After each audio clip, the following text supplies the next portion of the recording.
Assalamualaikum warahmatullahi wabarakatuh.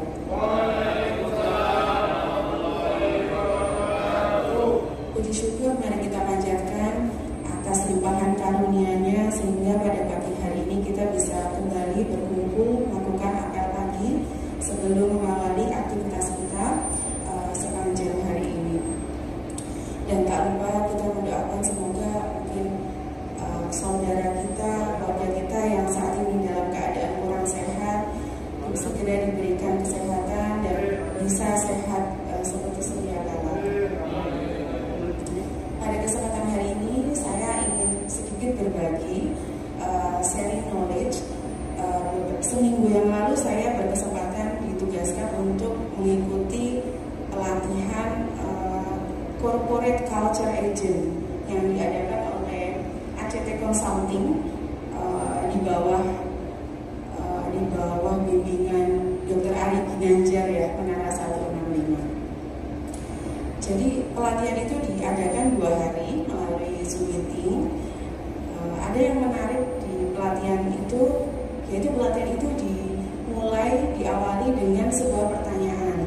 Mengapa corporate culture atau yang kita sering kenal dengan budaya perusahaan itu sangat penting kita miliki?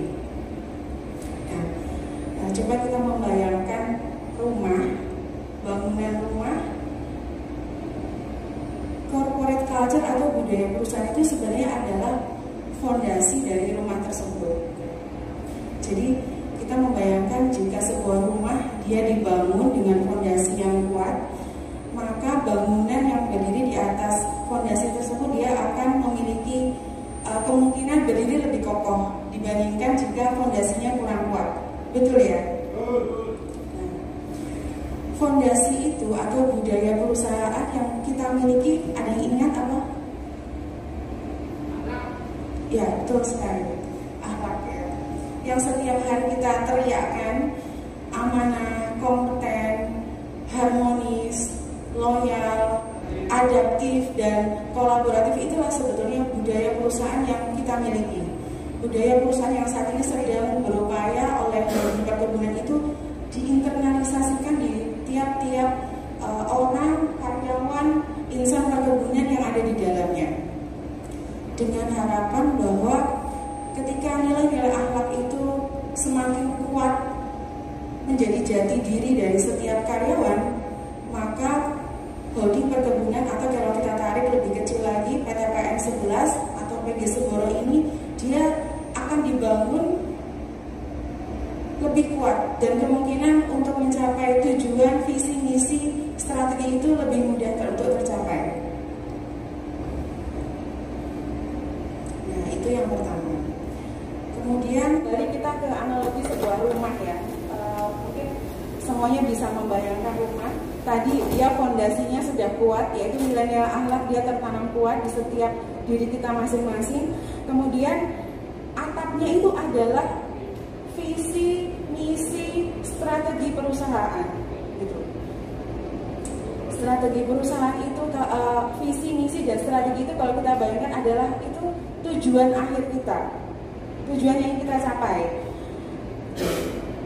Nah, kemudian kembali ke bangunan yang menghubungkan antara landasan atau fondasi itu tadi dengan tujuan perusahaan, atap itu adalah pilar-pilar, betul ya? Nah, pilar itu adalah motivasi. Motivasi yang kita miliki atau bahkan motivasi itu harus kita miliki atau dimiliki oleh setiap insan perkebunan.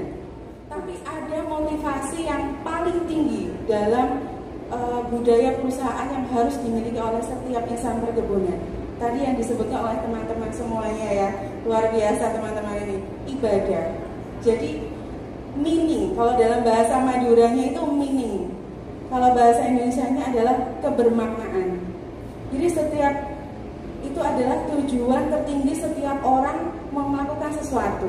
Jadi bahwa keberadaan kita itu kebermaknaan, makna kita di tengah-tengah keluarga, sebagai seorang anak, sebagai seorang ibu, sebagai seorang istri, sebagai seorang karyawan, sebagai seorang kasih, gitu ya. Nah, itulah yang tertinggi. Kalau tujuan motivasi kita bekerja hanya untuk katakanlah materi semata, materi nggak akan ada habisnya.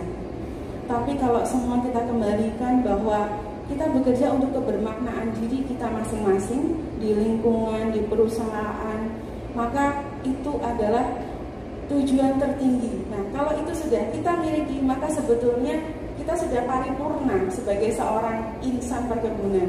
Bahwa kita bekerja di lini kita masing-masing, entah itu di SDM, di aset, di keuangan, di gudang. Kita selalu termotivasi oleh nilai kebermaknaan itu sendiri. Saya ditempatkan di tempat saya ada maknanya, ada alasannya. Begitu pula dengan saya jauh-jauh dari Sidoarjo. Saya berharap keberadaan saya di BG Semboro ini bisa memberikan makna, mungkin bermanfaat untuk rekan-rekan semuanya, dan juga bermanfaat untuk diri kami sendiri dan perusahaan. Internalisasi akhlak dalam diri kita, nilai-nilainya itu, kemudian juga meaning atau motivasi kita dalam bekerja itu tidak secara instan bisa ada dalam diri kita, tapi setiap hari kita refresh, kita ulang, sehingga itu bisa menjadi jati diri kita bersama. Siap Bapak Ibu? Siap. Terima kasih. Mungkin itu dulu dari saya. Ini sudah 3 SKS. Nanti pada sesi berikutnya kita bahas pilar-pilar yang lain dalam corporate culture. Terima kasih.